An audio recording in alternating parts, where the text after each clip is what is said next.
Donc, on se lance là-dedans. Remplacer la partie de la texture qui fait le relief, la remplacer par une qu'on est allé chercher sur le web. Donc, on commence par un nouveau projet. Pas ça, idiot. Un nouveau projet dans Adobe Dimension, donc fichier nouveau. Voilà.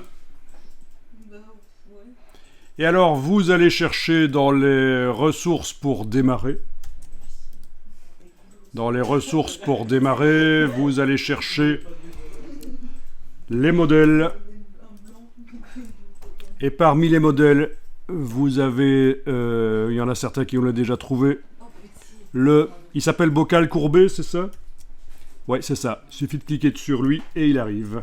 Le voilà. Touche F pour le faire passer le plus large possible. Alt pour zoomer un peu en arrière quand même. On va pas exagérer. Voilà. Et donc, si je regarde dans la scène, quand c'est déployé ici, je vois qu'il s'agit d'un groupe de 2 objets. Je vais directement le dégrouper. Objet dissocié, Shift, CTRL G. Voilà, comme ça j'ai 2 objets bien indépendants. Le couvercle là, on peut le mettre sur le côté. Oui, on va mettre ça sur le côté.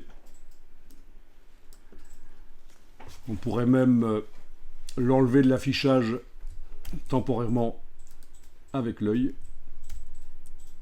Ou le verrouiller, ou les deux. Voilà. Et on s'intéresse donc à notre chose ici. Donc cet objet étant sélectionné, vous allez maintenant lui appliquer une matière. Alors il y a donc 2 types de matières. Il y a les matières de base et puis il y a les matières substances. Les matières substances, c'est plus difficile à gérer. Donc ça, c'est Substance qui est un système de création de matière extrêmement complexe et réaliste qui a été racheté par Adobe il y a de ça 2-3 ans, au grand désespoir de ceux qui utilisaient Substance, notamment dans le jeu vidéo, et il y en a certains qui détestent Adobe, donc voilà, ils sont obligés d'utiliser maintenant de l'Adobe. Donc on va plutôt ici choisir une matière dans les matières de base.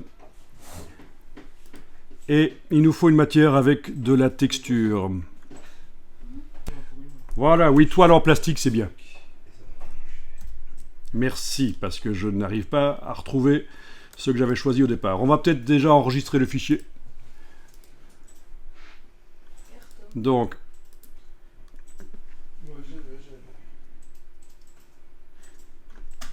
dans un dossier spécial, on va appeler ça, donc, modifier le relief.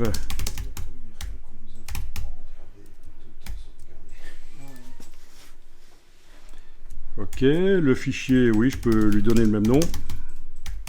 Avec -01, parce que je vais enregistrer plusieurs fois, comme d'habitude. Oui, on vous apprend, c'est ça que tu dis, en 3D, on vous apprend à toujours sauvegarder. Mais il y a 2 manières de sauvegarder en 3D, et si on utilise la mauvaise, on multiplie les fichiers sur le disque dur, et ça commence à devenir très gros. Donc ça, il faut se méfier. Avec les vrais logiciels 3D complexes, il y a 2 manières d'enregistrer. Soit tout le projet s'enregistre, soit seulement les dernières modifications. Donc faites gaffe à ça à certains moments. Croyez-en mon expérience. J'ai fait de la 3D en fait, hein, dans relativement haut niveau pour des films, des dessins animés dans les années 90, avec un logiciel qui s'appelait Softimage, sur des machines qui s'appelaient les Silicon Graphics à l'époque, et qui maintenant sont bien moins puissantes qu'un téléphone portable. Ah oui, hein, tout évolue, hein, la loi de Moore. Alors, on revient ici. Donc, voilà, comme on le remarque, la matière, elle va même sur le filet ici. Hein. Je me trompe? Non, hein, elle va sur le filet. C'est un peu foireux quand même déjà. Hein. C'est pas logique. Forcément, il n'a pas été prévu de mettre une matière à relief sur cet objet. Quoi qu'il en soit, vous avez cet objet sélectionné. Le bocal, là. Vous descendez au niveau de la matière d'une manière ou d'une autre, soit par ici, soit par le panneau Action. Il y a ici l'accès à la matière.